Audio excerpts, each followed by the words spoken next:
não? Começou. Está no ar? Começou? Boa. Bom, esse é o primeiro episódio da Decred TV. Estão latindo agora. Eu sou Henrique, eu sou aqui da comunidade há algum tempo. Temos o Gabriel Rama. Por favor, se apresente. Aqui, Gabriel.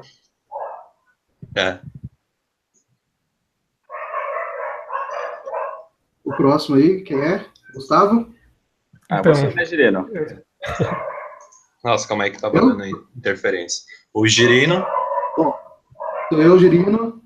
Sou da Decred Brasil, da comunidade. Estou para ajudar quem precisar.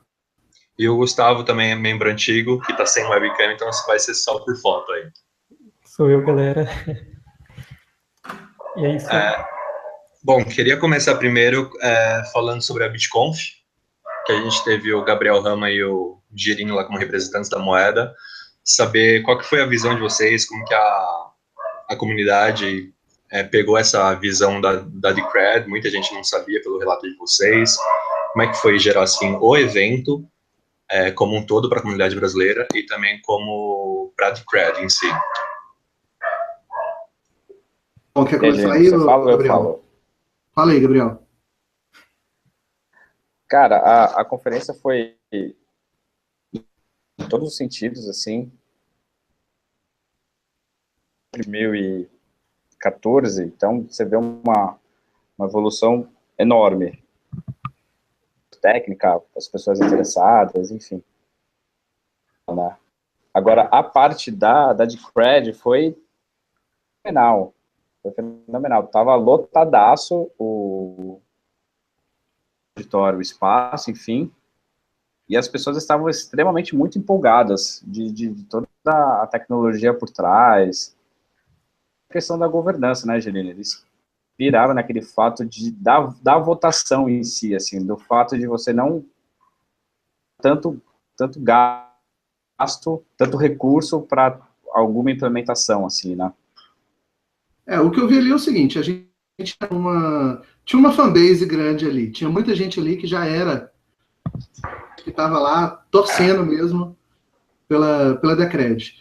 E tinha uma galera lá que estava lá por causa mesmo, fazer, né, não muito no o que é Decred, mas mais como é que a Decred consegue acrescentar alguma coisa para a gente aqui.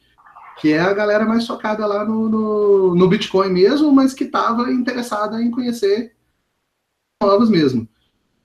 Então, eu achei legal. Assim, o público ali, e o público ali, né? O pessoal, você via os grupinhos dependendo de onde estava sentado.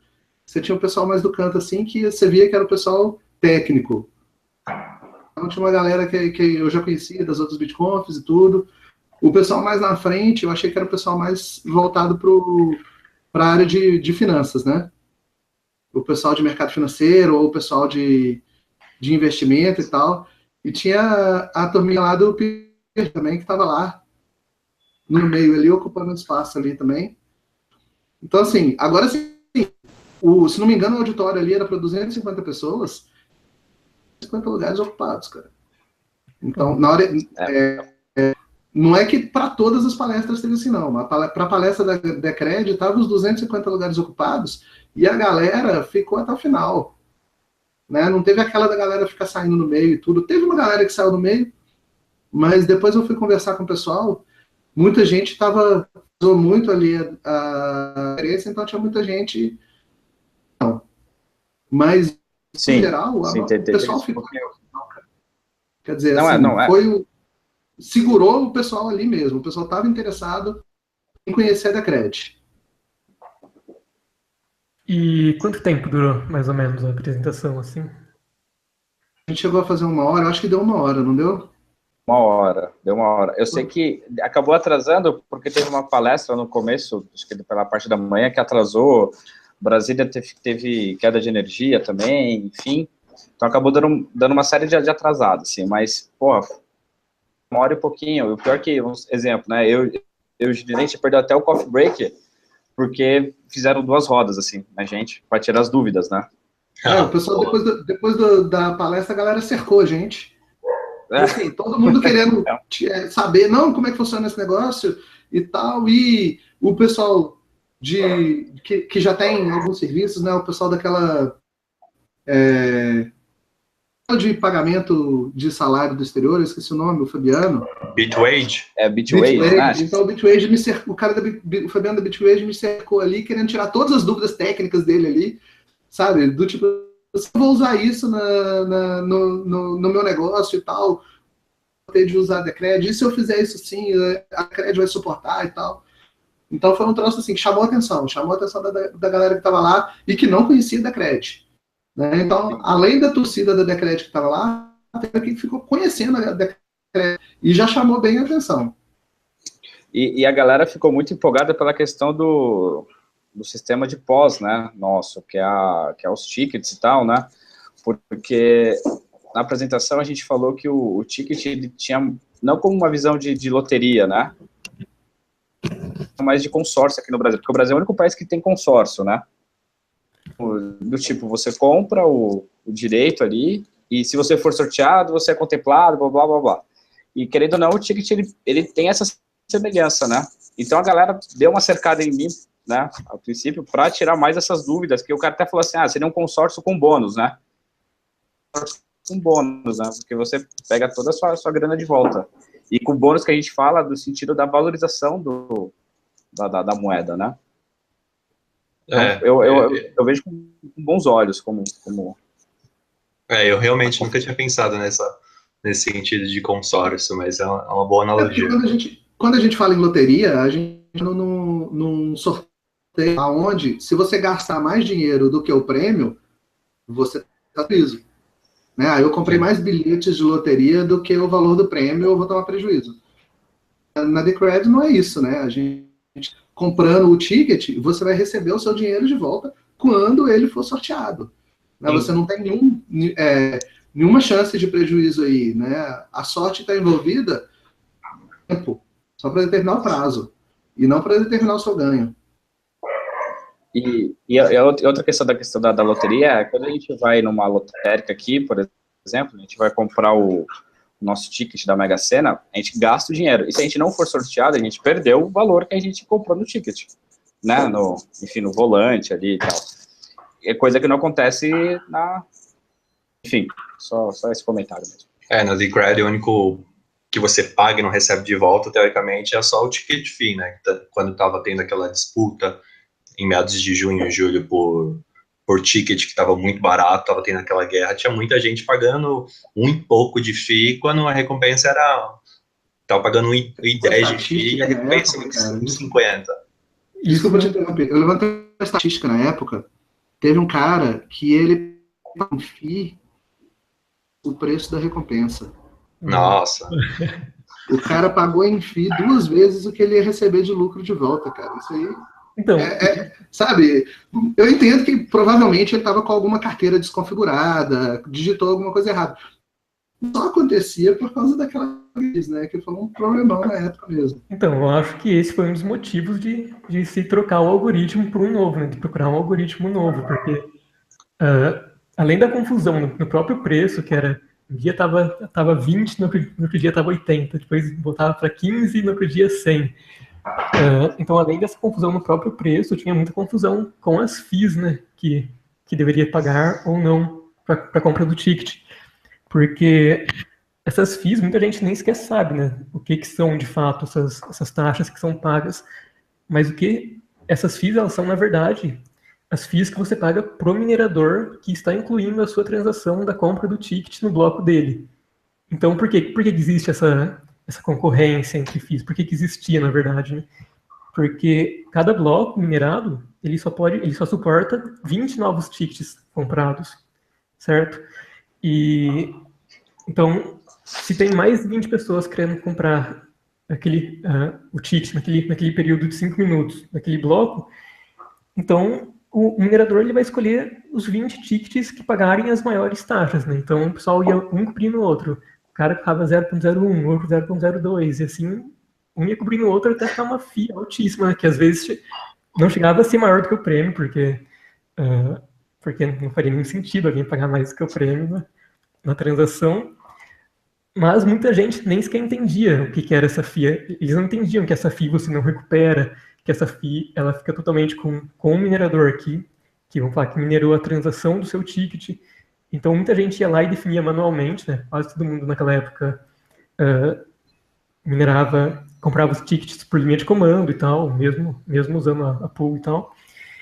E então muita gente colocava a FII manualmente, sem entender o que estava fazendo, né? Então acho que uma das grandes vantagens que o algoritmo novo trouxe, além vamos falar, dessa suavização na alteração do preço, foi essa, vamos falar, extinguiu esse problema da taxa, né? Uma vez que praticamente não existe mais concorrência de tickets sendo incluídos no bloco. Então, hoje em dia, todo mundo coloca lá a taxa mínima e os 20... A gente teve um período de concorrência aí que foi aquele... Foi o quê? Uns 4... Foi semana passada, não foi? Que o preço subiu para 90 e poucos ali. Ah, sim. Né? Quando... E aquilo ali... Quando foi uma baleia que jogou tudo nos tickets. O cara comprou praticamente todos os tickets daquela janela, cara. Daquele preço. Ele encheu a janela de preço completamente ali. É que ali foi um caso... Nenhum dos blocos ficou com menos de 20 tickets ali naquele período. Foi um caso pontual, né? O cara pegou e provavelmente ele falou, eu quero comprar 2.000 tickets aqui, 1.800, não sei quanto foi. Ele já jogou uma taxa acima da taxa mínima para garantir que ele comprasse praticamente a janela toda ali. Tudo, né? Na verdade, eu nem sei se ele chegou a mexer na taxa, não. É só porque ninguém mexia na taxa ali mesmo, estava todo mundo com a taxa. Ele lançou as compras foram feitas na taxa mínima mesmo. Ah, tá. E ele ainda assim conseguiu encher a janela. Uhum. E uma coisa, pelo menos, que eu percebi na época, foi dessa guerra, foi uma coisa que o Emílio dizia muito, né, sobre a taxa padrão que vinha, mas o de tempo, né, 16 blocos que vem na carteira para você deixar concorrendo, para você estipular ao máximo. Isso, para mim, deixa muito evidente a questão de sorte, né, você vai ficar concorrendo por 16 blocos ou mais, então essa questão de sorte, de aleatoriedade no sorteio, para mim ficou bem claro nessa época, principalmente porque quanto mais tempo você deixava concorrendo, principalmente de madrugada, você ligava 10 horas da noite, deixava lá 100 e tantos blocos, de madrugada sempre entrava o ticket, porque as pessoas já não estavam tão acordadas e tudo mais, todo mundo normalmente deixava com 16 blocos, que dá nem 2, 3 horas direito, praticamente, né? Na época, eu e o Marcelo, nós fizemos um gráfico do comportamento aí do preço, né, das FIIs. E ela tinha esse comportamento, ela começava baixa e ia menos quando chegava por volta dos últimos 50. Os últimos 50 blocos antes da mudança de preço, o preço despencava de repente. Então a ideia era você deixar para comprar no finalzinho. Bom, esse é o primeiro episódio. Lá embaixo, você acabava conseguindo comprar lá no finalzinho. Interessante, mas por quê? Por que as pessoas esperavam até o final, você acha? Provavelmente porque eles esperavam que a próxima janela o preço fosse menor, não sei. Bom, eu acho que a ideia é a galera jogava todas as ordens de compra lá logo no início e depois iam embora. Assim que... Então, quando esgotavam todas essas ordens de compra que já estavam lá, aí a galera toda já tinha ido, entendeu? Aí as ordens mais antigas começavam a ser executadas. É questão de tempo mesmo. O pessoal ficava vigiando o início, mas ninguém vigiava o final. Uhum. E a maioria colocava para expirar logo em algumas horas, né? E no final ficava vazio. Aí quando começar, aí pronto, aí o preço caiu. Porque primeiro que já vem padrão e ninguém nunca presta atenção nisso, tipo, a gente mesmo aprendeu, porque o Emílio falava lá, deu esse toque, e eu comecei a reparar nisso. Mas também tem um negócio de um pouquinho de delay, então, por exemplo, se são 170 blocos, você nunca consegue colocar 170 blocos, você sempre tem que colocar 168, 169, porque o 170 está sendo minerado naquele momento, então você nunca consegue deixar o cheio, né? Aí também tem esse delayzinho no final por causa disso também. Entendi. Bom. E a questão, principalmente na BitConf, dos tickets, como é que foi? Assim, as pessoas ficaram muito mais atreladas à tecnologia da pós, dessa segunda camada de segurança que dá para a rede, ou muita gente ficou também surpresa, principalmente esse pessoal do mercado financeiro ficou surpresa com essa rentabilidade Na época da BitConf ainda estava acima de 2%, se não me engano, agora que com o aumento dos tickets está por volta de 1,5%, 2%. Teve essa receptividade também nessa questão da porcentagem de retorno? Bom, assim, o pessoal que veio conversar comigo, eles foram basicamente querendo tirar dúvida técnica, conversar com o Gabriel. O pessoal chegou a conversar com você sobre lucratividade dos tickets, essas coisas? O pessoal só veio falar comigo na questão de lucratividade mesmo. Aí, mas como é que é? Eu posso comprar tantos tickets? Posso fazer como? E blá, blá, blá. Enfim, dúvidas pontuais, né? Do tipo, sabe? Essas coisas. A galera tava muito mais interessada, enfim, comigo, né? Com o Girino foi a parte técnica. Tava muito mais interessado na questão financeira que querendo ou não, acho que tinha muita gente naquela conferência visando lucro, né? É o que eu falei, assim, tinha vários grupos de públicos distintos. E o pessoal que focou em mim ali, eles, né, até por ver a diferença, esse cara aqui é o cara técnico. Então foi questão de mim para técnicas mesmo. Então o pessoal veio a impressão de mim assim, como que eu uso isso na minha empresa? Como que eu uso isso no meu negócio? Coisa assim. Eu percebi que o pessoal que foi para cima do Gabriel já estava com as dúvidas mais, quanto que eu vou ganhar com isso, né? É isso mesmo. Tá, eu coloquei R$100, e aí, como é que funciona? Vou colocar 200 mil. Não, peraí. Foi mais ou menos assim. Vou vender minha casa, dar 30%. Você quer? Parece pirâmide já, né? Não, te digo. Não fala isso não, pô. Você colocar R$200 hoje, em quanto tempo eu dobro meu capital? 2 semanas? Vou drobar meu dinheiro? Não, mas... Gente, isso aí, assim, apesar de ter muita gente lá que você via, assim, que estava envolvido com essa parte de, digamos, um mercado financeiro alternativo, né? Tinha gente lá, mas não era o público principal. Já teve outros anos onde tinha muita gente envolvida com isso. Eu achei que esse ano não estava tanto assim. É que agora eles estão com as próprias conferências também, né? Tem isso. Voltando um pouco da parte técnica, eu não consegui acompanhar toda a palestra do Edilson, mas acredito que ele tenha falado até da DCR Time, porque ele usa na Time também, né? E ele comentou então que a DCR é inclusive mais barato, trabalhar com Decred é mais barato que trabalhar com os outros. Ele chegou a comentar isso sim. Não porque como ele chegou a me explicar também, é uma questão de que ela vai por bloco, né? Ela pega todas os timestamps que ela vai registrar ali e ela faz tudo de uma vez, de hora em hora. Acaba economizando bem mais no fim das transações, porque, vamos supor, vai fazer um timestamp via Bitcoin, é na hora, aí você, pum, a taxinha, Ethereum, a mesma coisa, e na DCR não, você fecha um bloco, X quantidade, e de hora em hora ele vai. Então, supor, se em 1 hora você só fez uma timestamp, só vai aquela, mas enfim, você fez 10, vai às 10 de uma vez. Isso é uma baita vantagem, né? Isso aí, o pessoal do DCR Time, eles usam um esquema bacana baseado em árvore de Merkle, que é exatamente para você fazer vários registros, transformar várias hashes em uma só. Então, na hora que você registra lá no bloco, efetivamente, na blockchain da Decred, independe da quantidade de que você está registrando ali ao mesmo tempo. Do ponto de vista do blockchain, você está registrando uma transação só, daquele mesmo tamanho, do tamanho de uma hash só. Então, se você tem um volume grande, igual o Original Mine deve ter, você consegue registrar ali centenas ou milhares de documentos numa transação só. É bacana o esquema que eles montaram. Depois que o cara gostou pra cacete lá, não. Eu acho que Opa, desculpa, Henrique.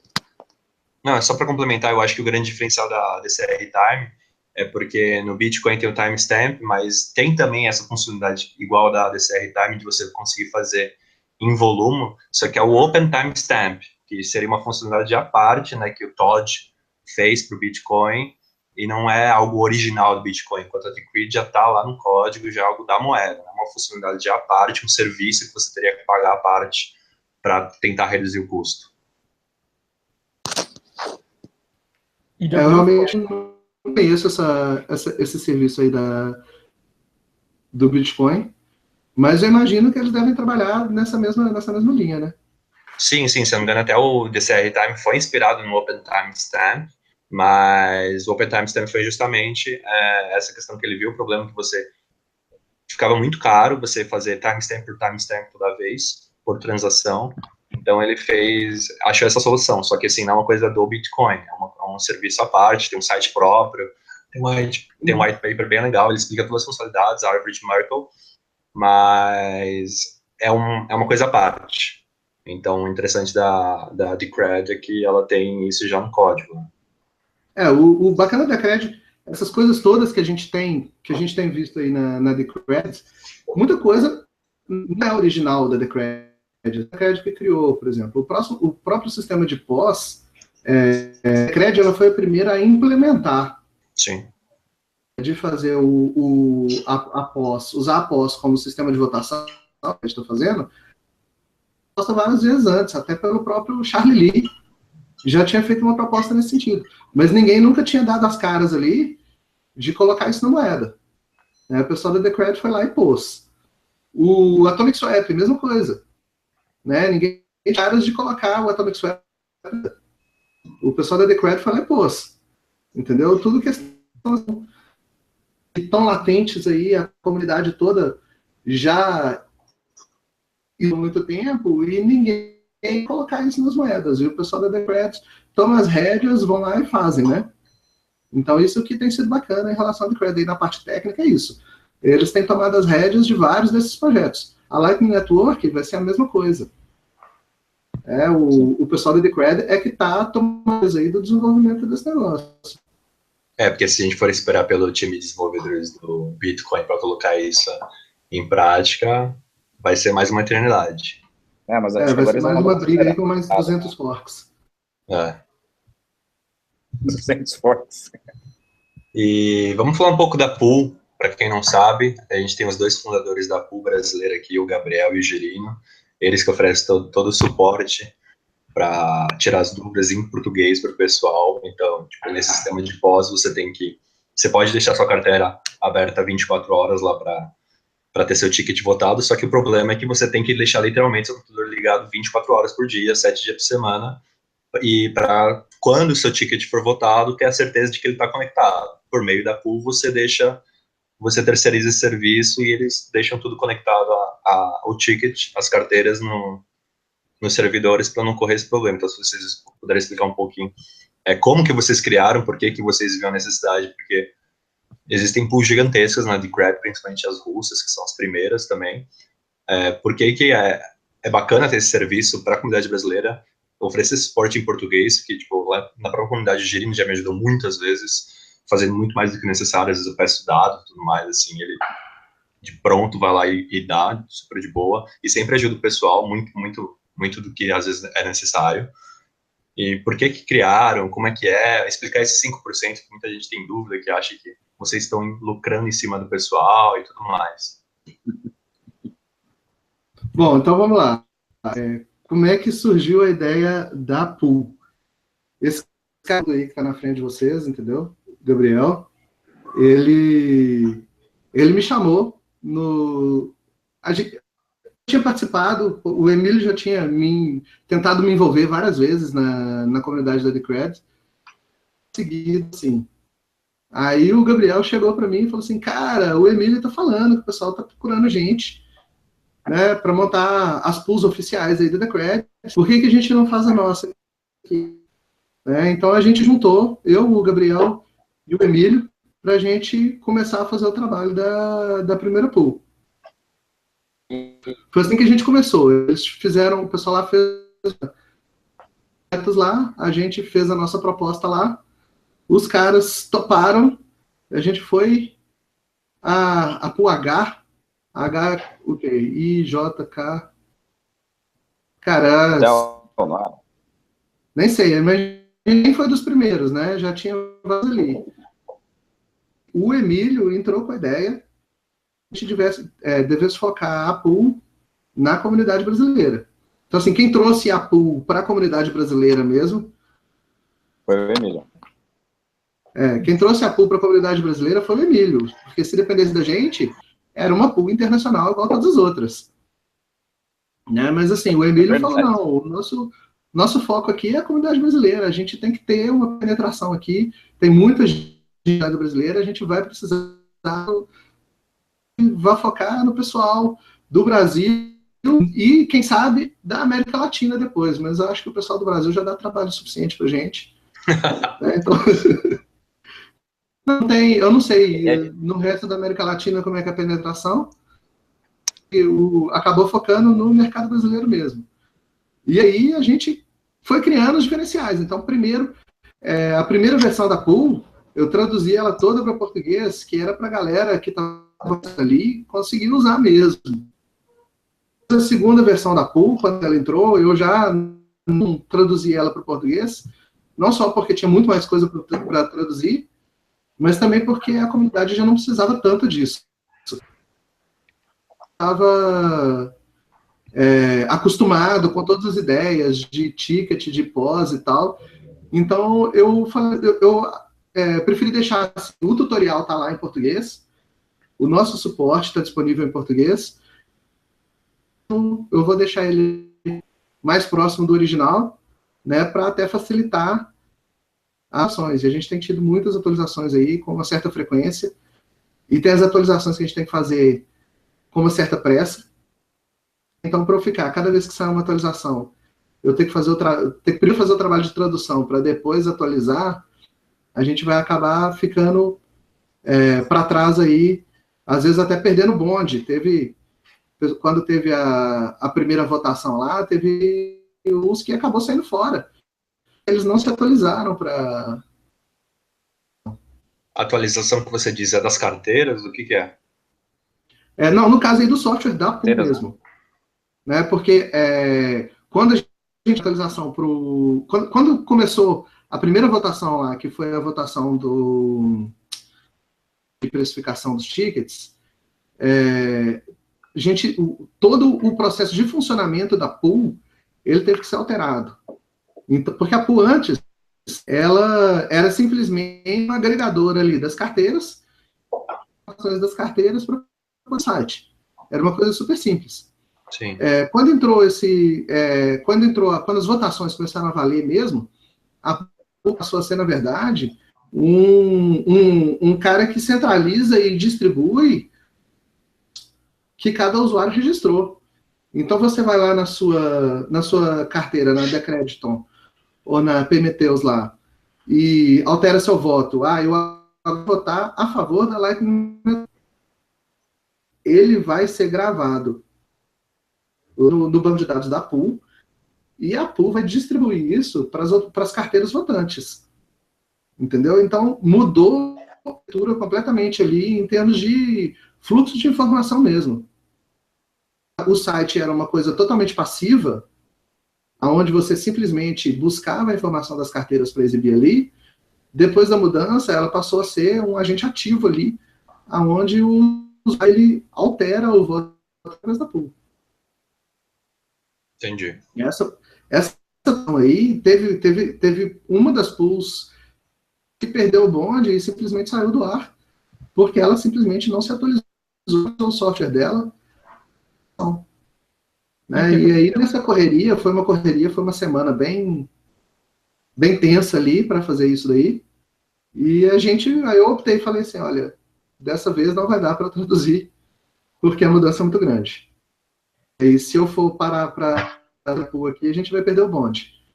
Mas eu já estou pensando agora que a parte toda de atualizações lá da pool, eu já estou pensando em fazer de novo a tradução para português.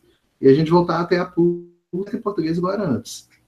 Ô, Girino, essa pool que você falou que perdeu o bonde, o que aconteceu com os tickets dela? Com quem tinha, vamos falar, ticket delegado para essa pool? Se não me engano, ela continuou funcionando, e eu acho que ela, inclusive, ainda continua funcionando. Ela simplesmente não vota. você recebe a recompensa, mas você não tem lá de escolher em que você vai votar. Ah, tá. Fica voto, vamos falar, nulo, né? Todos os votos ficam com uma abstenção. Uhum. Entendi. E só para fazer o ao vivo aqui, o Fabrício está perguntando, por que a pool demanda suporte? Qual que é o tipo de problema que os usuários normalmente apresentam que demanda suporte de vocês? Cara, tem de tudo. Tem desde configuração até, por exemplo, de e-mail de usuário, porque a pool não tinha um sistema de e-mail. Então, depois ele foi implementado, inclusive, por um dos... Foi um pedido que todos os de pools fizeram, né? Dava muito. Tem o pessoal que compra ticket com a carteira de linha de comando e erra o comando, compra o ticket sem pagar a fee da pool. Aí a pool não reconhece o ticket, você tem que adicionar ele manualmente. Né? Teve uma época que teve bug nas carteiras. Foi uma das versões da Decrediton. E se você acrescentasse mais de uma pool se você acrescentasse mais de uma pool na sua carteira, ela comprava ticket na pool errada. Então ficava com a fee ficava pago com o valor da pool errada. Puts. Então, assim, isso aí foi o demanda de suporte que a gente tem, em geral, parte de acrescentar manualmente os tickets na pool. Porque o cara comprou errado de alguma maneira. Agora a gente tem suporte também do pessoal querendo saber como é que funciona. O pessoal com problema na carteira mesmo, olha, minha carteira não estão aparecendo meus tickets mais na carteira, como é que eu faço para aparecer? A gente tem muito isso. Isso eu estou falando assim, o suporte formal da pool. Então, esse é o suporte que o pessoal entra lá, o link de suporte, ou manda e-mail para o nosso suporte. Agora a gente tem o suporte que a gente dá na comunidade mesmo, entendeu? A gente chega lá, entra lá tem um tempo reservado aqui do tempo de trabalho na pool aqui. Eu faço, não, todo dia eu vou procurar as dúvidas do pessoal e vou gastar esse tempo aqui resolvendo as dúvidas do pessoal lá, mesmo que não sejam relacionadas com a pool. Entendeu? Faz parte do suporte que eu dou. Não só o suporte à pool em si, todo o uso da DHI, através da comunidade, através do Slack, todas essas coisas. Tanto que muita gente nem pede suporte na pool, né? A gente entra lá no Facebook. Eu sou um desses. É mais dúvida sobre a wallet mesmo. Putz, teve uma vez que eu tive dúvida para um amigo. O ticket está super barato, né? Tipo, tava 20 DCR. Aí eu falei, cara, acho que tá meio errado aí. Dá uma atualizada, um rescan aí, enfim. Mas eu sempre vejo assim a questão mais da sincronia da wallet, né? Que não está sincronizado. Mas enfim. A minha sempre agora está demorando para sincronizar, porque graças à questão de receber e-mail quando o seu ticket é votado, eu quase não abro minha carteira, antes eu deixava sempre ligada. Aí quando eu recebo o e-mail lá, eu vou ver o ticket, tipo, tem que 500 blocos para rescanear e tudo mais, aí fica meia hora rescaneando, dá bug, trava, e eu tenho que fechar tudo, meu computador também não ajuda, aí eu tenho que fechar aí no gerenciador de tarefas, abrir tudo de novo, que daí ela abre normal. Mas até hoje eu acho que tira as minhas dúvidas. A Decrediton, principalmente, ela evoluiu muito nisso, né? As versões, porque eu uso Mac em casa, então o meu uso principal é da Decrediton, né? Mas no começo, cara, eu tinha um problemão, eu tinha que abrir e fechar umas 3 ou 4 vezes antes dela conectar lá com a carteira mesmo e começar a sincronizar. Agora, todas as vezes, em geral, de primeira, ele já consegue, já está sincronizando de cara. Agora tem essa questão do tempo mesmo. Eu agora, na hora que chegar lá na segunda-feira, que eu abrir ela pela primeira vez, vai demorar horrores para sincronizar, né? Sim. Eu uso o Windows e a API Meteus ainda eu não atualizei para Decrediton. Então eu bati o desespero que você via, mano, essa carteira travou, perdi tudo, fudeu. Mas não Não, é bem cara, isso, né? fica tranquilo, essa parte. Isso aí é um suporte que a gente dá com frequência, a galera achando que perdeu a carteira inteira, a gente falando assim, cara, faz backup disso, e você tem aí as suas palavras-chave aí, aquilo que o resto a gente resolve. Sim, só com a CID já dá pra recuperar, né? Eu não tenho backup de nada, só tenho backup da CID. Cara, eu tenho um backup padrãozão lá que meu Mac faz, mas assim, alguém tentando hackear meu Mac, com certeza vai handler lá, que criptografa o seu HD inteiro, ele vai criptografar no backup também. Uhum. Então, assim, eu estou dependendo, a minha recuperação mesmo dependente da CID. Ah, sim, é. Não, porque eu estou falando isso na minha carteira pessoal. As carteiras da Pool, o cuidado é completamente diferente, tá? É outro nível de cuidado. Casa de ferreiro, espeto de pau. Sim. Né? Eu tenho o website das carteiras da Pool em 2 servidores diferentes, e ela fica criptografada com a minha chave PGP lá, então só eu consigo recuperar esses backups. Se eu morrer, o Gabriel não vai recuperar o backup, hein? Ele vai matar, não. Mas ele tem essa. De qualquer forma, a gente tem backups da CID também, e isso aí também dá para recuperar pela CID, só que é bem mais demorado na hora que você fala da carteira da recuperar pela CID, organizar ela desde o começo, fora, é uma que a gente não pretende ter. Então ali a gente tem um nível de redundância ali também para garantir esse tipo de segurança para o pessoal. Pode falar. Mas vale dizer que mesmo que você perca a carteira da pool, ninguém perde seus fundos, né? Porque a pool em si, ela não tem fundo de ninguém, ela não tem as de créditos de ninguém, certo? Ela só teria... Não, mas se a gente perder todas a pool, por exemplo, o pessoal pode ficar preocupado, né? Mas nesse aqui, nós temos 8 carteiras votantes hoje. Eram 7 até o mês passado. Eu acrescentei uma, porque uma delas estava com qualidade ruim. Até teve, não sei se vocês viram, teve um dia que a gente ficou umas 2 ou 3 horas com a pool fora do ar, que foi uma das carteiras que simplesmente parou de responder ping de rede. Eu essa carteira, desconectei essa carteira da pool, ela agora é uma line, ela continua votando, mas ela não está conectada na pool, então ela não influencia mais na operação da interface gráfica lá. E aí eu catei logo outra e já estamos então com aí já. E a vantagem de eu ter contratado essa também é que eu consegui uma que aparentemente está na mesma rede que uma das pools que opera lá no Canadá.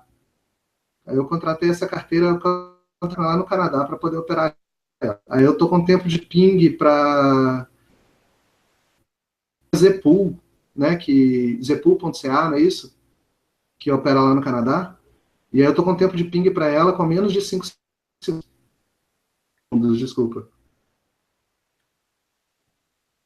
Boa. E esses 5% serve para manter toda esses 5% da FII, né, que teoricamente as pools cobram, serve para cobrir todos esses custos, né, de ter 20 mil servidores e tudo mais. Eu estava comentando com a minha esposa aqui agora. 5% serve para eu virar para minha esposa e falar com ela. E nós fazer uma videoconferência ali com o pessoal da Decred. É trabalho. Se eu virasse, né, se eu não tivesse cobrando esses 5%, ela ia falar assim, nunca que eu vou deixar você fazer uma videoconferência no domingo à noite. Entendeu? Como assim dar suporte para o usuário no domingo à noite? Não é hora de trabalhar, não. A gente tem uma lição aqui exclusiva aqui para pool, entendeu? Uma dedicação intensa para pool, exatamente porque a gente tem a consciência de que a gente tem que dar um retorno em cima desse valor que a galera está pagando. É um compromisso mesmo, esse 5% é muito mais para a gente, né, a gente tem um compromisso em cima desse 5%, de fazer ele valer a pena para vocês. Sem falar que tem custos para vocês, né? De manter servidores e tudo mais. Sim, e é um custo que, durante muito tempo, esses 5% não eram nem capazes de pagar, né? Pois é. O quê? Não, chegou a Né? completar um ano, a gente completou um ano com a pool no vermelho. Um prejuízo, né? Na época que Né? Decred era menos de $2 cada uma e tal. Exato, e o retorno era bem baixo. A gente não tinha a penetração que a gente tem hoje. Hoje a gente já chegou a ter um pico de penetração ali de 5%. Hoje a gente está em 3% aí dos tickets livre. Teve um tempo grande aí, mesmo quando a gente começou a ter uma penetração maior, a gente chegou a ter. Eu tinha feito a conta, eu precisaria ter 4% dos tickets livre para conseguir pagar as contas da pool. Isso foi em fevereiro desse ano. Essa quantidade. A gente não tem essa quantidade hoje. Hoje a gente está com 3,5% dos tickets. Agora, hoje, com a atualização, a gente consegue pagar os custos que na época, porque na época também eu trabalhava com uma infraestrutura bem mais. Hoje eu estou focando em fazer a infraestrutura. Hoje eu não contenho mais gasto com a infraestrutura, eu não procuro preço mais barato. Eu procuro o tempo de resposta de votação ali no meu servidor.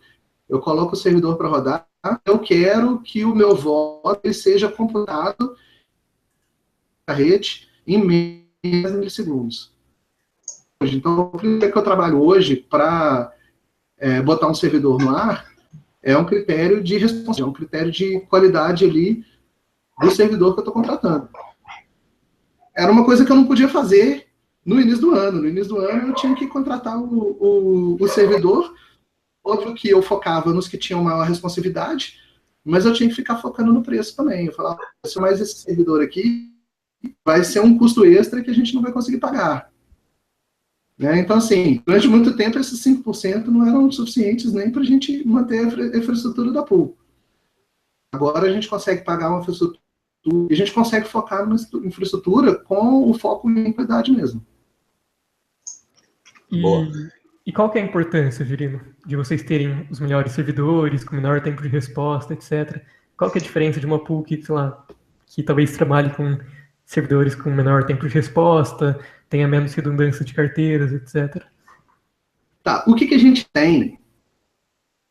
Vocês já devem terem visto os tickets missed, né? Sim, sim. Vocês podem ver que os missed da nossa pool, eles são da época onde a gente estava na Pindaíba. O que acontece é o seguinte, você tem vários blocos que são minerados muito próximos em termos de tempo de um para o outro. As últimas estimativas que eu vi em relação ao Bitcoin, eu não sei, eu acho que elas não chegam a aplicar na Decred disso, é que você leva 12 segundos o bloco ele se propagar pela rede inteira. Então, qualquer... Na Decred não tem esse valor. Esse valor de 12 segundos é da Bitcoin. Ah, tá, entendi. Eu estimo que o valor seja semelhante na Decred. Então, esses 12 segundos aí, toda vez que você vai ter um bloco muito próximo do outro, dentro desses 12 segundos, você não vai ter tido tempo para propagar pela rede inteira, lançado o minerador que está minerando esse bloco. Né? Então, a ideia aí é o seguinte, se você conseguir que o minerador só comece a minerar um novo bloco quando o seu voto já esteja em posse dele. Para você garantir isso, você tem que ser um dos 3 primeiros votos que chegam no cara. Depois que ele recebe o terceiro voto, já começa a minerar. O objetivo é sempre você ser um desses 3 primeiros. Hoje, a minha estimativa é que você conseguir ser sempre um desses 3 primeiros, você tem que fazer o seu voto chegar com 10 milissegundos. Se você passar desses 10 milissegundos, a pool de mineração já recebeu 3 votos de alguma outra fonte e já está colocando aquele bloco para os mineradores minerarem. Você fala... Então, se você tiver se você tiver um dentro desse intervalo de 12 segundos, que é o tempo de propagação, vai ser um bloco com 3 votos apenas. Uhum. Você fala de ser um dos 3 primeiros, porque são aqueles 5 tickets lá que ele pega e tem que ter 3 tickets que aprovam o bloco para integrar ele na cadeia de blocos, é isso? Exato. E se você não for um dos 3 primeiros a chegar, ele vai começar a minerar antes do seu voto chegar nele. O minerador começa quando ele recebe o terceiro voto. Para ele é prejuízo ficar parado esperando o quinto. Mas ele pode... Ah, não, entendi agora. Entendi. E ele só começa a minerar, aí que eu pensava que esses votos fossem depois. Para mim, a dinâmica era, ele minerava um bloco, e dos 5 tickets válidos, os 3 tinham que concordar com aquele bloco, mas então parece que a dinâmica é diferente.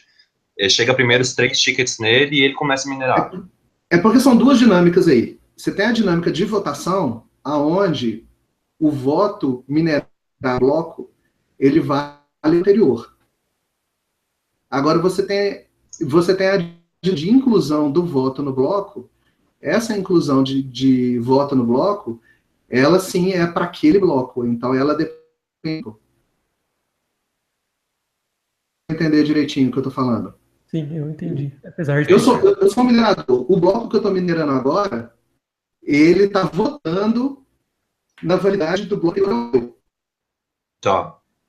Entendeu? Sim. Mas os que eu estou incluindo, mas eu preciso de votos incluídos para começar a minerar. Calma, tô cortando um pouco. Votando o bloco anterior. O seu áudio está cortando um pouco. Tenta cortar o vídeo e só ir pro áudio. Eu corto o vídeo aqui. Desativar a câmera aí em cima. Minha foto ficou bonita aí, a foto de peruca azul? Ficou. Agora sim. Beleza. Então, o áudio melhorou. Melhorou. Então, o que acontece? O voto, ele vota no bloco anterior. Então, ele decide se o bloco é válido ou não. Uhum. Mas o bloco atual, que está sendo atualmente minerado, ele é obrigado a incluir 3 votos. É obrigado a esperar que 3 votos tenham sido emitidos para começar a minerar. Ele sempre espera 3 votos antes de começar a minerar. Então, 3 votos do anterior. 3 votos do bloco anterior. Do atual. Quando os blocos eles são minerados muito rápidos em sequência, com 3 votos. Mas então não necessariamente serão sempre 5 blocos. O mínimo não, ele pode minerar. Que você tem aí mais ou menos em torno de 1,5% a 2% dos blocos, eles vão com menos do que 5 votos. Que são minerados em menos de 10 segundos. Porque todos esses blocos que são minerados em segundos, eles vão sair menos um voto. É porque tiveram, né, 2 blocos, um seguido do outro. Então, o bloco anterior, ele não teve tempo, vamos falar, de incluir os 5 votos, né? Tipo, não deu tempo dos 5 votos chegarem até ele. Seja porque as carteiras que estão votando estão muito distantes dele, seja porque a própria carteira ainda não teve oportunidade de votar. Né? Entendi. Talvez a carteira já emitiu o voto, a rede está lenta, não chegou até ele. Carteira que está offline e tal. Então ele não tem como diferenciar isso. Então quando ele recebe o terceiro voto, ele já começa a minerar. E isso também se deve porque a rede não está tão pesada também. Porque uma vez também que a rede tem mais concorrência de mineração, demora um pouquinho mais também para achar o bloco, ou não? Não, porque você tem esse tipo de coisa acontecendo no Bitcoin o tempo inteiro. É muito aleatório o processo. O processo de mineração tem muitos fatores aí que são aleatórios mesmo. Então, você vai ter esse tipo de problema, ele é inerente ao sistema de Proof of Work. Você sempre tem os votos que são rápidos. Então, o que a gente faz na infraestrutura da pool é tentar minimizar esse tempo para você garantir que você é sempre um desses 3 caras que vão chegar primeiro. Entendi. E a questão... agora... Pode falar. Não, eu queria A voltar propaganda da pool, entendeu? Eu queria voltar a um ponto anterior que você tinha dito que hoje a pool brasileira tem mais ou menos 3,5% dos tickets. Então, se são por volta de 40 mil tickets, a gente tem hoje na pool brasileira por volta de 1.400, 1.500 tickets, certo? Cara, eu não sei fazer essa conta de cabeça, não. Mas eu posso mas consultar acho para que Fiz você. na calculadora. A pool brasileira A hoje, gente consegue. Na Tem interface da pool, a gente consulta isso, né? Não, sim, se não não é. me engano, é 1.387, né? por aí. A gente vê lá Aproximadamente nas 1.400. dicas da pool, né? No status lá Mais da ou menos pool. 1.400. É 1.384 que ele está falando aqui, não é isso? A gente tem Isso. hoje 1.384 tickets Válidos, vivos né? E tem a serem votados pela pool. 63 maturos, né? Então tem a galera comprando aí nesse. Tá baixo o preço? Tá bom o preço para comprar ticket? Vamos ver. Não sei, Tá bom. comprei o meu ontem. 78,8. Ah, tá baixando aí, ó. Abaixo de 80 aí já tem um bom tempo. Não entra abaixo dos 80, né? Saudades que tinha 20 Decred, hein? Antes do tempo que era 2 da Cred. Depois você pega os dados que eu passei pro. Pra mim, você passou. Perdi aqui a tela de vocês aqui. Isso. Os dados que eu passei para o Henrique ali. Você tem. Os preços começaram em 2 da Cred, cara. O pessoal que entrou no começo. De preço e de 80% reward. de lucro. E detalhe, no começo dava mais do que 2 Decred, não dava? O bloco. Não, começou em 81 e poucos. Eu Tá, acho que dava quase de 100%, cara. reward tinha, de 2 de cred, mas whatever também. Porque isso, eu tô puxando isso porque ontem o Gustavo publicou lá o artigo tentando explicar a questão do preço do ticket, como funcionava, e eu e o José também teve essa dúvida, que para mim era 40 mil tickets na pool brasileira. Depois, se você começar a parar para pensar, você fala, mano, é muito ticket. Não sei se ia ter tudo isso. Mas é uma coisa que para mim sempre ficou alto assim, eu nunca tinha parado para pensar direito. Então, 40 mil tickets são todas as. É o geralzão, né? E são todas as pools que fazem os 40 mil tickets. 40 mil tickets na blockchain, né? Na blockchain inteira, não só as pools. Eu acho que hoje a gente não tem 50% dos tickets em pool. Você tem aí 50% da galera fazendo mineração solo. Dá um pouco menos, na verdade. Eu fiz a conta que dava uns perto de 40% em pool. Ou seja, cerca de 60% está fazendo mineração solo. Provavelmente são os próprios desenvolvedores, baleias, etc. Os desenvolvedores, eles têm uma quantidade grande e tem várias baleias que abandonaram aí as pools para poder alguns contrataram, outros tinham experiência técnica mesmo, para montar a própria infraestrutura. Quer dizer, eles têm, na verdade, mineração solo. Os caras têm uma pool privada. E tem várias pessoas rodando. Eu sei de pelo menos 2 pessoas que rodam o software da pool. Entendi. Porque se você colocar isso num prazo e num montante grande, 5% de cada ticket faz muita diferença. Se conseguir diminuir o custo dele, vale a pena, mas para réis mortais como nós. Pois é aquele negócio, você tem que calcular os riscos também, né? Se o cara que é uma grande, com o lucro dele, ele contrata uma pessoa para poder fazer. Um cara pequeno, ele acaba não tendo. Ele tem que ter essa experiência, ele tem que ter esse conhecimento ele mesmo.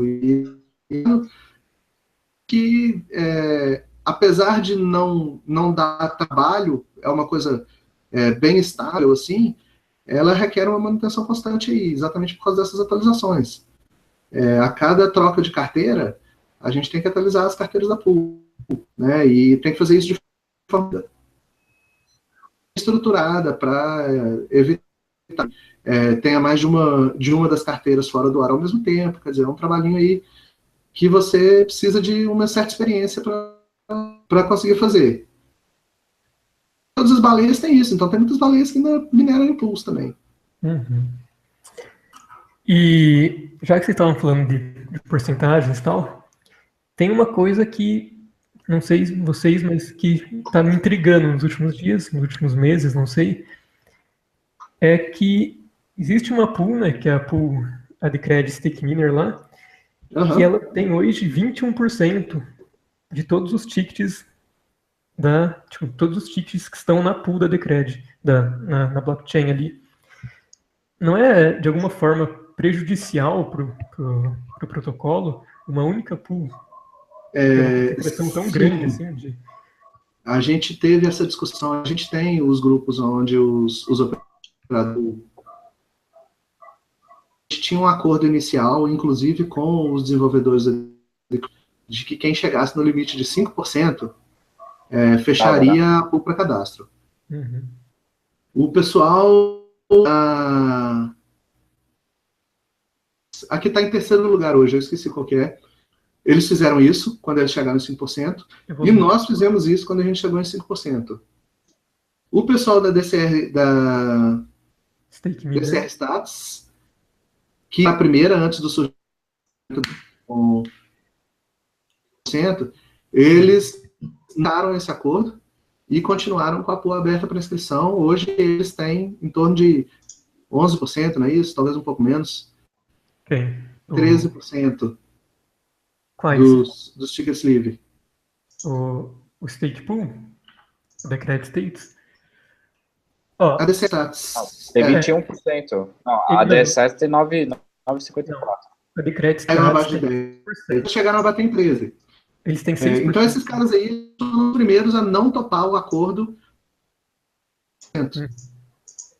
Né? E aí, depois que esses caras aí não toparam, aí o pessoal da centro, eles entraram de sola, falaram. Aí, só que assim, a gente acabou convencendo o pessoal a fechar com 20%. Então, quando eles atingiram 20%, eles realmente fecharam os cadastros. Hoje, nessa pool, né, você não vai conseguir.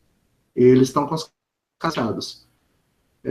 Mas ainda assim, 20% a gente considera como sendo um valor alto. Nossa ideia inicial é que nenhuma das pools passasse de 5%. Porque, se você vê, quando eu tenho um ticket em uma pool, por exemplo, na pool de vocês, se eu entro ali na interface, eu consigo escolher o meu voto, certo? Eu posso lá, Sim. agenda sobre o suporte da LN. Eu posso colocar lá, eu apoio, não apoio ou voto nulo, certo? Só que esse voto, a pool, ela pode mudar esse voto, certo? Se ela quiser, a pool pode votar tudo do jeito que ela quiser, ou não. Então, hoje, da forma como está implementado, a pool não consegue mudar, mas... Não consegue?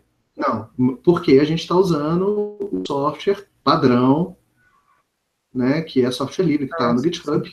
Então, a única garantia que a gente tem de que a gente não vai mudar o voto de vocês é o fato de a gente usar o software padrão. Uhum. Quer dizer, uma pool que seja maliciosa, alterar o software para o software permitir que ela vote da cabeça dela. Então, você tem uma pool aí com 20%, ela resolver jogar todos esses 20% dos votos para aquilo que ela bem entende. Uhum. E, inclusive, sem o usuário saber. Existe alguma forma da gente saber se a pool está ou não usando um software que não seja o que está ali no código aberto e tal? É o padrão, vamos falar assim. Cara, se existe alguma forma de você validar isso daí, eu acredito que a única coisa que você vai fazer, na verdade, é e ver se eles realmente votaram da forma que você... Ver a resposta dele.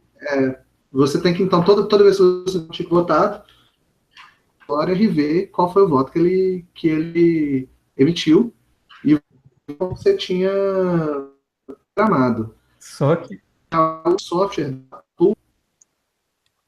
hoje em dia não tem nenhuma maneira fácil de fazer isso, né? Você me deu até uma ideia, eu vou pensar numa maneira da gente fazer isso de forma que a gente consiga garantir ali para quem está usando a nossa pool software original conforme o publicado no GitHub. Uhum. Né? Porque vocês, até na própria página da pool brasileira, vocês colocam lá o GitHub e tudo mais, mas até aí não tem nada para garantir que aquilo é realmente o que está sendo rodado, né? Exato. E até não só não garante, como assim, eu fiz modificações ali no HTML, a estática da pool, né? Para acrescentar aquelas informações todas de preço de ticket e tudo. Então, assim, se você baixar do GitHub, óbvio que essa parte de visualização da pool, ela é configurável mesmo, né? Mas a parte da pool ali não está naquele GitHub para onde a pool está apontando. Tá publicado, tá no meu GitHub, né? Então tá na github/girino/dcr stake pool, você vai achar lá todas as que eu fiz ali no HTML. Mas não necessariamente o cara, apesar de eu ter o link ali, você não consegue garantir que colocou, tá vindo daquele link. Então, o que você falou de verificar cada ticket seu que é votado, se ele realmente votou como você escolheu e tal, isso, ok, isso você serve para você saber se realmente a pool não está votando diferente. Só que o problema é que isso, para você perceber isso, já vai ser tarde demais, né? Porque o seu voto já foi computado, já foi Exato, da pool. Então... Agora eu vou lançar um desafio para vocês, então. Tivessem ideias de forma de como a pool pode confirmar para o usuário de que ela tá rodando o software, né, o que ela promete. Então, se vocês tiverem alguma ideia de como fazer isso, porque eu acho que isso vai ser meu próximo projeto aí na pool. Eu acho que uma forma de fazer isso é você pegar o servidor que está ali rodando o software da pool. De alguma forma você vai pôr ali na interface da pool, você vai pôr um link, enfim, um script ali que vai estar, de alguma forma, fazendo ele vai estar lendo a parte do código responsável pela essa parte aí que eles podem editar para mudar o voto, vai passar uma função hash nela e vai devolver o hash, e assim você confirma se é igual o hash do GitHub ou não, né? Tipo, se for igual, quer dizer que o código que está ali no servidor é o mesmo. Se não for... Pois exato, a gente tem que pensar numa maneira de fazer isso que passe a segurança para o usuário. Porque eu sempre posso retornar um hash pré-calculado, né? Você pode... verdade. Aí tá. Eu passo o hash lá no GitHub direto no meu HTML.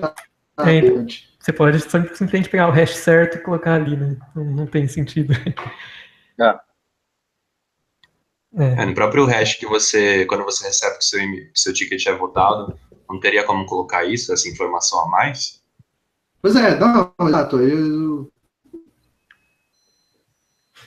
Essa informação a mais, você fala qual informação a mais? O ticket votado, porque aparece que seu ticket foi votado, aparece lá, seu ticket foi votado, está spendable ou não. E aparece, vem no hash, se eu não me engano, tudo mais. Não dá para incluir essa informação, tipo, como foi o seu voto, como que você votou? Sim, eu acho que a gente consegue fazer essa inclusão, sim. Mas é o que ele falou, depois que o voto foi dado, a pool já roubou de você. Entendi. Entendeu? Então, assim, ele queria uma forma de garantir antes da pool votar. Tipo, eu não consigo ver nenhuma forma de fazer isso, assim. A única forma que eu consigo ver é se você fizesse uma auditoria mesmo no código da pool. Ter alguém ali especializado em auditar. Acho que nenhuma pool faz isso. Uhum. E mesmo, por exemplo, quando descoberto se uma pool está fraudando, não tem como a equipe de desenvolvedores excluir essa pool, né? Teria que ser um movimento espontâneo dos usuários saírem dessa pool e migrarem para outras, né? Não tem como. Não, na verdade, tem uma coisa que os desenvolvedores podem fazer, porque a inclusão das pools naquela lista que aparece nas carteiras é feita pelos desenvolvedores. Uhum. Não, mas eu digo assim, excluir, por exemplo, os votos daquela pool não serão válidos porque ela está sendo fraudulenta. Não uma questão mais indicativa. Não, isso você não consegue fazer. Você consegue impedir a pool de ser usada dados, né? Mas os votos, os tickets... Para de fazer a propaganda dela. A verdade é o seguinte, a partir do momento que você delegou os seus tickets para a pool, não tem muito o que você possa fazer para impedir a pool de votar naqueles tickets que você delegou para ela. Entendi. Não tem como, então. Montar uma pool que vote naqueles tickets rápido, do que a pool desonesta. Se você conseguir votar no ticket mais que a pool desonesta, não vai conseguir incluir o voto dela no blockchain. Mas também não é uma coisa trivial de ser feita, né? Não. É mais fácil a gente discutindo aqui do que fazer realmente. Mas eu acho mais fácil a gente ter controle de usuário, assim, os usuários pool que for que seja desonesta, do que tentar fazer uma prevenção mesmo dela, da desonestidade dela. Uhum. Bom, gente, a gente pode passar para o próximo assunto aqui. Mas eu tô vendo isso também. Senão a gente vai ficar demorando mais no mesmo assunto e vai... Sim. Mas foi interessante, eu não sabia dessas partes de detalhes, assim. Vamos falar da Politeia, que eles anunciaram o projeto faz umas 2, 3 semanas, e por que isso pode ser bom? Eu acho que eu até tinha escrito um texto sobre que muita gente estava comparando a Politeia, que a Politeia vai ser uma ferramenta para para cada usuário da Decred, propor soluções, não necessariamente soluções, mas propor novas abordagens para a moeda. Então, pode ser desde, por exemplo, você tem uma ideia para pool, você vai lá e propõe de prevenção, você tem uma ideia para time de marketing, você tem um cara da Dash que fez isso, ele tinha a ideia de fazer um canal de Dash para o Brasil, então ele propôs, eu vou fazer um canal de notícia e tudo mais, eu preciso de tanto de financiamento, e recebeu o aporte. Então teve muita comparação, principalmente com o sistema da Dash, que é totalmente diferente, porque eles usam masternodes e está totalmente concentrado na mão de 2 pessoas, praticamente, então não é uma coisa descentralizada. Mas por que isso é bom para a rede? Porque a gente tira hoje, porque, por exemplo, o Emílio é um contratado da Decred, hoje oficialmente, como marketing do Brasil e de outras comunidades também, praticamente, todo o Facebook, não lembro agora de cabeça, mas ele teve que mostrar muito trabalho, construir toda uma comunidade, para depois ser contratado, e essa decisão veio do time desenvolvedor. A partir do momento que a gente tem a Politeia rodando, não vai depender de um número X de desenvolvedores para decidir quem vai ser contratado ou não, qual é o melhor projeto ou não. Então vai ser a comunidade, por meio dos tickets, que vai votar se concorda ou não na contratação, no desenvolvimento de alguma ideia. E 10%, né, se não me engano, de tudo que é minerado hoje vai para um fundo, e esse fundo é feito para pagar esses projetos. Então, queria mais discutir por que isso é importante, porque, assim, a curto prazo a gente não vai ver muita diferença para a moeda, até porque você pode receber muitos projetos e pode demorar de 6 a 2 anos, 6 meses a 2 anos para um projeto sair do papel. E por que isso é bom? Porque a gente vê hoje, por exemplo, o embate do Bitcoin, vários hard forks, ninguém entra em um consenso, e a gente está vendo como isso é prejudicial. Está tendo uma volatilidade enorme de preço, tem muita gente ganhando dinheiro, obviamente, mas para o desenvolvimento em si da moeda é prejudicial, porque ele fica nesse embate há 6 meses e não sai do lugar, não decide qual caminho tomar e fica nessa algazarra de vai isso, vai aquilo. Então eu queria ver mais ou menos também a opinião de vocês. Então, primeiro, eu tinha até umas dúvidas para te fazer sobre a Politeia, Henrique, que eu acho que você está mais inteirado assim, sobre como vai funcionar. Por exemplo, qualquer um vai poder submeter uma proposta ali? Como é que é isso? Você sabe explicar como é que funciona? Sim, tem um Decreed Assembly que o Jake explica isso, assim, até para não virar bagunça, tipo, para evitar que fiquem spamando a rede, porque a Politeia em si é um sistema fora da blockchain, então vai ser um sistema fora e você coloca suas propostas lá, então é assim, vai ser um site e você paga uma taxa para enviar sua proposta, não uma taxa abusiva, mas uma taxa suficientemente mínima para evitar que a pessoa fique spamando a rede, porque vão ter pessoas que vão ler essas propostas. Então você publica um JPEG, um PDF com a sua proposta resumida, e você recebe um token para provar que aquela proposta foi a que você submeteu. Porque essa proposta, a princípio, não vai a público.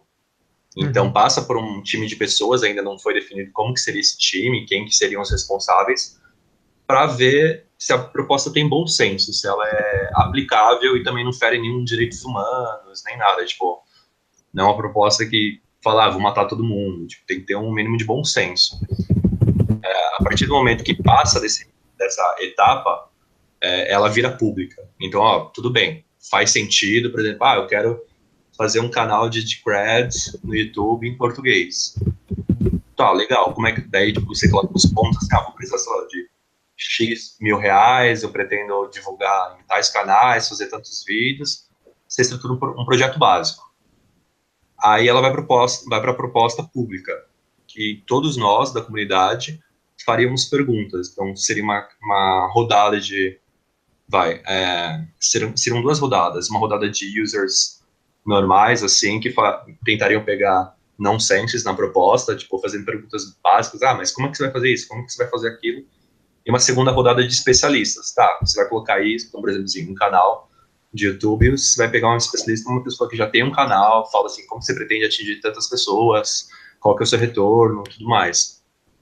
Então tem essa retorno de pessoas normais e de especialistas, às vezes até do próprio time desenvolvedor, em buscar essas pessoas que são mais inteiradas do assunto, até porque ninguém sabe de tudo. Então, se você for fazer uma proposta de marketing, eu não sei nada, então a gente vai buscar algum especialista, tipo, não especialista necessariamente, mas quem tem algum conhecimento na área de marketing. Tem muita gente na comunidade, por exemplo, com essa experiência, mas às vezes não tem tempo de tocar um projeto, mas ele pode chegar e comentar, pô, faz sentido, não faz sentido. O Gerino pode ir. Ele não precisa ir agora que ele tem que pegar um voo mais cedo. Gente, então, mas pode ir nessa. Deixa eu aqui do pessoal aqui, eu vou dar uma fugidinha, porque eu tô fora de Brasília, então tenho que pegar uma carona aqui para o aeroporto, que daqui de madrugada eu vou viajar. Valeu, Gerino. Tá bom. Aí, até a próxima. Valeu, Gerino. Valeu, Gerino. Valeu. Então, continuando. Aí você tem essa submissão pelo público. Aí, a partir do momento que essa proposta passa por essa etapa, aí você volta com todas as correções que tiveram nesse meio tempo, tanto das sugestões dos usuários, tanto das sugestões dos profissionais, digamos assim, e você refaz, aí é o momento de você fazer a proposta detalhada mesmo, assim, tipo, escranchar todo o tópico e fazer, olha, o primeiro mês eu vou fazer isso, o segundo mês eu vou entregar aquilo e tudo mais, para você ter um plano de trabalho, até porque esse fundo é limitado e a gente tem que ter algum tipo de controle sobre como que será feito o pagamento. Então, por exemplo, assim, se você faz um projeto, você tem que entregar, então você tem que estipular etapas de entrega, possíveis atrasos, tudo mais. Então tem que ter um controle Sim. bem firme quanto a isso. E a partir do momento que o projeto é aceito, ele vai para, quer dizer, a partir do projeto assim que ele passa para votação, ele já passou por toda essa discriminação, ele vai para votação, que daí é a parte on-chain, que daí vai para a votação das carteiras e você decide se é a favor ou não do projeto. Aí, a partir do momento que ele passa, aí tem a questão técnica da DAO, que eles estão desenvolvendo agora. Acho que até esse ano devem lançar o primeiro trimestre do ano que vem, que é tipo, como fazer isso automático. Ok, o projeto passou, como que a gente vai liberar esses recursos do fundo automaticamente para a pessoa? Então, tem essa parte técnica que eles estão resolvendo ainda, mas é basicamente isso. A Politeia é um sistema off-chain, que serve para receber proposta, mas que tem que ter essa ligação com off-chain, com on-chain, para a pessoa receber os fundos. Isso, e para tocar projetos para moeda. Então, é bom porque não fica concentrado no time desenvolvedor. Então, por exemplo, hoje a gente tem vários problemas assim. Uma coisa que você mesmo mencionou aqui sobre compartilhamento de ticket. É um negócio muito importante, só que, por exemplo, hoje os devs estão concentrados em outras questões, que eles não conseguem dar atenção para isso. Mas se você conseguir você tem um projeto, você fala, poxa, eu consigo lidar com isso, só que eu queria ser remunerado.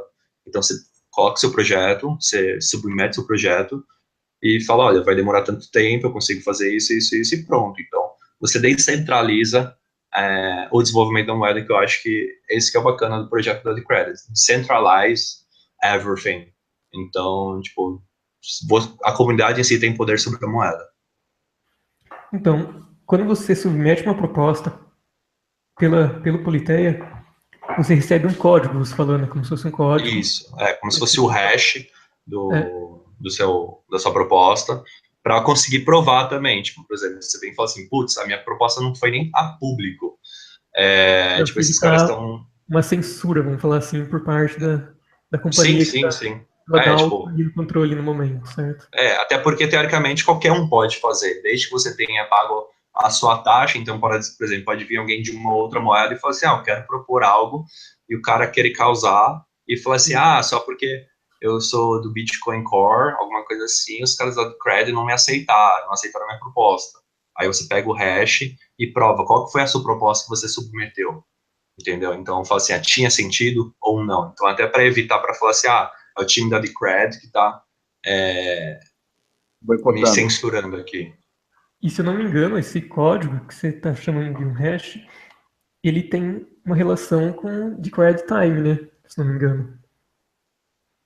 Acho que Ou não? sim. Isso eu não lembro do Jake ter mencionado especificamente sobre Decred Time, mas deve ter, até porque principalmente no começo deve ter muita proposta. Então, acho que faz bastante sentido você submeter e fazer um serviço que nem o Original My faz, que é você faz o upload do arquivo, recebe um token, um hash de volta. Sim, entendi. Não, você tem a questão do timestamp para ver qual proposta veio primeiro, né? Pode Você ser. pode submeter, você submete uma e, sei lá, cara, a gente tá aqui num bate-papo, gostei da sua ideia, também ao mesmo tempo, mas, pô, quem veio primeiro, né? Então, eu acredito que tem, assim, esse negócio do timestamp para garantir quem veio primeiro. Uhum, entendi. E daí, no caso, vamos falar, por exemplo, que eu submeta, eu vou desenvolver uma carteira para Android para Decred. Eu vou lá, faço toda a explicação, toda a parte técnica, etc. Só que isso vai demandar, por exemplo, 3 meses de desenvolvimento. Se a minha proposta ela é aprovada, eu já recebo os fundos de início ou tem tipo, vários checkpoints para eu ir recebendo de parte em parte, ou se eu recebo só no final, quando tiver tudo pronto, como é que funciona isso? Não, Eu então, a acho que... princípio... Fala. Não, pode falar. Enfim, pode falar. Assim, a princípio seria por checkpoint. Primeiro, assim, são dois extremos, né? Primeiro, a gente não pode dar todos os fundos para a pessoa logo de cara, porque ela simplesmente pode pegar esses fundos e sumir, e aí você perde o projeto. Uhum. E também fica meio difícil você falar assim, você vai desenvolver por 3 meses, só no final você vai pagar. A possibilidade desse cara chegar no segundo mês, ele pode ter feito tudo direitinho, mas e não conseguir, às vezes, tipo, o cara tá dependendo desse trabalho para pagar as contas, tipo, ele não dá conta e é um projeto perdido no meio. Daí serão mais 3 meses até uma outra pessoa pegar o projeto e tudo mais. Então, é mais por checkpoint mesmo. Essa questão é a mais difícil, realmente, da Politeia, porque, assim, como que você vai cobrar uma pessoa e como que você vai pagar essa pessoa, entendeu? E também desenvolvimento técnico, assim, é muito suscetível a atraso. Como que você sabe que realmente atrasou e a pessoa não está te enrolando e essas coisas? Entendi. Então, mas esse da... Como é que se diz? Seria tipo entregável. A cada entregável você vai receber uma certa quantia. Mas aí Isso. você faz um smart contract nesse meio do caminho. Porque se a pessoa realmente entregou exemplo, tá, cara? Enfim, eu trabalho com marketing, então é mais fácil para mim. Então, combinar se entregar um cartão de visita, por exemplo. Sim. Pô, o cartão de visita foi entregue no dia X. Beleza? Pô, ele recebe aquela parte daquele entregável, né? O fundo daquela parte. E assim ele tem o estímulo para continuar fazendo, né? O problema desse meio do caminho é que você precisa de um processo de validação, Sim. né? Que ele seja enfim, vai ter um processo de validação. Enfim, não vai entrar nenhum código aqui bugado, concorda comigo? Então Sim, você vai mandar é só o cara entregar. Enfim, não é só o cara entregar que ele vai receber a grana, não, ele vai passar por um processo, enfim, ele recebe. E acredito que vai ser através de smart contracts que vai ser no meio do caminho. Sim, Peraí, a cachorra decidiu acordar. É por isso que é importante a questão do processo em si do Politeia, dele passar por várias revisões. Você tem que pegar e falar assim, discernir todo o projeto em si, discriminar tudo tópico por tópico, como vai funcionar. Para nenhuma das duas partes, tanto o desenvolvedor como o time que vai pagar, que seria a gente no final das contas, para não ter decepção, assim, frustração de um lado ou de outro. Falar assim, eu achei que eu entreguei isso. Não, tem que estar documentado até para você conseguir cobrar. E uma coisa até que o Jake tinha falado era que, principalmente agora no começo, não tem como a gente aceitar projeto de pessoas anônimas. Então, porque eu acho que o bacana de você trabalhar nesse universo cripto é que tem muita gente anônima. O próprio Emílio, assim, tipo, no começo era um fake e tudo mais, ninguém conhece o rosto dele, por exemplo. Quem usa o Slack sabe que ele usa a foto dele e tudo mais, mas é aquele negócio, tipo, se você é um fake, como que eu vou poder cobrar? Você entrega, tipo, 2/3 do trabalho, mas depois vai lá e vaza. Como que eu vou conseguir cobrar isso de você? Então tem Mas essa questão. e se você não for um fake, como que você vai cobrar o cara? Como que o pessoal sei lá, da Company Zero ali vai cobrar um brasileiro aqui sobre um trabalho pendente? Essa Não questão sei. de você estabelecer todos os parâmetros antes. Tem uma questão, por exemplo, da DAO, que foi colocada em uma Decreed Assembly, como que você vai cobrar judicialmente também uma pessoa assim? Não sei se seria esse caso, Exatamente, tipo, de um exatamente. trabalho, mas tem formas de você cobrar de alguém judicialmente, como é uma coisa que a gente está falando globalmente, por... eu esqueci o nome. Tribunal de... No caso do Allianz Parque com Eu sei. a... No contrato, os dois definem um tribunal que vai ser Isso, responsável por julgar qualquer. é um tribunal arbitrário, se eu não me engano. Você O Uber tem define, isso também, você, é, aplicativos você, globais, etc. Entendi. sim, você define de antecedência qual que vai ser, se houver alguma desavença, quem que vai julgar aquilo, para ver Qual, quem está certo ou não. qual Então, acho que esse Mas poderia... Desculpa. Fala. essa questão da questão do fake e tudo mais e tal, a grande vantagem da gente usar essas tecnologias de blockchain e tudo mais, usar elas para fazer isso, uma questão de identificação de usuário. Identifica um usuário ali para ele fazer a parte seletiva enfim, do processo dele e tudo mais, aí fica totalmente mais fácil. Então, vamos supor, o cara que fez a cagada. Então, exemplo, o cara submete uma ideia ali, porém, no meio do caminho, ele não fez isso, ele não consegue entregar mais. Mas ele, sei lá, altera e-mail, altera uma caralhada de coisa e entra na próxima rodada. Nesse meio do caminho, ele não vai participar mais. Então, cada usuário ter um hash na blockchain. Enfim, isso aí é uma ideia, não estou falando que isso vai acontecer, isso existe, mas é uma das possíveis soluções, né? Entendi. É uma solução bem plausível, porque você pode pode dar ruim no começo, digamos assim, mas no final, a médio e longo prazo, você evita que essas pessoas retornem. Então, isso é interessante também. Mas aí no meio do caminho você precisa identificar um denominador comum, né? Qual que vai ser esse denominador comum? Vai ser o e-mail. Porra, o e-mail não vai funcionar, porque o cara queria... Enfim, criar alguma metodologia nesse sentido, né? Que é um grande dilema no meio do caminho, porque é muito bacana a gente discutir o Atomic Swap, a ALN e tudo mais, matchmaking ainda, né? Quando fizer realmente o matchmaking, que o negócio... Esse matchmaking que vai surgir algum dia, vai ficar muito mais plausível nesse sentido, né, da identificação do usuário, enfim, se o usuário é ranqueado, enfim, qualquer coisa, entendeu? Sim, a gente vai ter que criar alguma forma de fazer isso.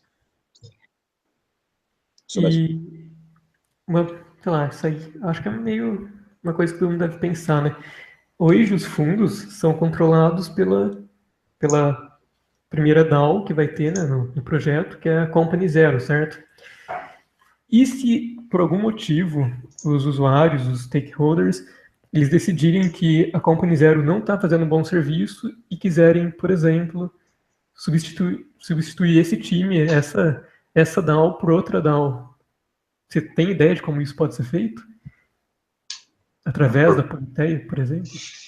por meio de proposta, a princípio. Porque, teoricamente, essa Company Zero seria só mais um time desenvolvedor. Assim como vai existir, sei lá, um time de marketing, um time de comunicação, um time, por exemplo, tem um time agora de criação que está cuidando dos vídeos de divulgação, tanto de educação da Decred, como de divulgação mesmo. Então, acho que daí se separaria em time desenvolvedor, não sei se seria um time, ou por pessoas atreladas a funcionalidades, sei lá, uma pessoa ou times diretamente para alguma wallet, time para uma pool, não sei como funcionaria, mas a princípio seria pela própria Politeia você propor um projeto de trocar ou adicionar membros. Eu acho que o caminho seria melhor adicionar e retirar membros do que você simplesmente trocar um time todo que já mostrou tem muita capacidade para um time que teoricamente ainda não mostrou, só porque esse time às vezes tem mais votos ou não. Uhum. Faz sentido mesmo. E também está rolando, né, uma competição que foi anunciada ali para a Politeia, né? Sobre, Sim, sobre, sim, sim, é uma casos, forma de sobre casos de uso para ela, né? porque é uma coisa assim, é uma coisa nova e os próprios desenvolvedores, eles fizeram isso pensando com um objetivo, mas eles sabem que isso pode ser alargado pode ter várias outras coisas que eles não conseguiram pensar. Então foi divulgada uma competição, vai ser divulgada em dia 1º de dezembro, em uma conferência que vai ter no Texas. O primeiro ganhador ganha $10.000, tudo equivalente em Decred, obviamente. O segundo ganha 5.000 e o terceiro 2.000, se não me engano. Para esse projeto ser possivelmente implementado na Decred, ele precisa ser público, ele precisa ter o código público. Para ele competir, não necessariamente, ele pode ter uma função privada, ele pode chegar a ganhar, mas ele não vai ser implementado na Decred, porque a questão é centralizar conhecimento, então ele obrigatoriamente ele vai ter que ser público para ser implementado na Decred. Uhum. E é uma coisa tipo tá rolando, não lembro até quando você pode publicar o seu projeto, mas você pode publicar individualmente ou em grupo. O Girino, se não me engano, estava com uma ideia sobre o Edilson talvez mande alguma coisa da vídeo online. Então tá rolando, é aberto para todo mundo. E quem quiser, não precisa ir para o Texas, obviamente, eles vão fazer uma live para quem não for de lá, e vai ser jogado no próprio dia. Então, é uma coisa bem interessante. Pô, E legal. eu acho que meio que já deu aqui, né? Tipo, a gente já falou, eu acho que já abordou quase tudo, mais até do que o necessário. E é basicamente isso. Se inscrevam, depois a gente pode retornar no Facebook a questão da Politeia, dessa competição, para quem tiver mais interesse. E tirar dúvida também com o Emílio, com o pessoal que está mais por dentro disso. Eles fizeram um post recentemente falando sobre a competição. E é basicamente isso. Queria agradecer a todo mundo que participou aí, seja online ou vocês que esperaram até agora. Já Eu que passamos do horário. agradeço aí. Beleza, então. Sobre o canal, você Bom, pretende fazer vídeo toda semana? Como é que é? cara, eu tô bem complicado de horário, tipo, bem mesmo. Era pra ter feito semana passada por causa do feriado. Agora, tipo, eu já passei do meu horário até de dormir. Tá feio, mas a cada 15 dias, por aí, vamos ver. Tipo, não tem muito. Tem que ver muito mais a demanda da comunidade. Eu achei que esses tópicos eram bacanas. E vou ver a receptividade, tem bastante coisa para falar. E para lembrar também, esse não é um canal meu, é um canal da comunidade. Eu fiz aqui, mas quem quiser participar, tipo, se vocês quiserem continuar, é sempre com essa finalidade de uma roda de conversa, se você gostou de algo, para trazer para discussão. Eu acho que é bacana, tem muita coisa para falar, queria até não entrevistar, mas chamar algumas pessoas que eu já conheci da comunidade argentina, por exemplo, também, que Decred não é tão divulgada lá, mas tem muita coisa bacana, mas não tem um padrão por enquanto, principalmente porque final de ano fica muito mais corrido para mim. Mas a princípio de 15, 20 dias, vai. Talvez final do mês tenha mais um. Se eu tiver alguma sugestão, eu te mando lá, então, sobre Boa. o tema, discutir, etc. Então, valeu, É só criar Gabriel. Valeu, Henrique. Qualquer Valeu, coisa, gente. pode chamar. Valeu Um aí. abraço aí, Henrique. Se você precisar, você pode contar. Vocês viram que o Girino é realmente o cara técnico do negócio, né? Sim. Eu fico mais na parte da comunicação da pool e tudo mais, então vamos supor, a identidade, todos aqueles anúncios, sou eu que faço e tal. Então, vamos supor, se você precisar de alguma coisa do seu canal de comunicação, você pode contar comigo. Boa, valeu aí. Eu tô falando isso ao vivo, não é inbox, não, que você precisar, você pode contar aqui que a gente dá um jeito, beleza? Boa, valeu aí pelo apoio, pessoal. Valeu, galera. Boa noite. Abração aí. Abraço. Boa noite, valeu. Boa, falou aí. Se cuidem. Tchau.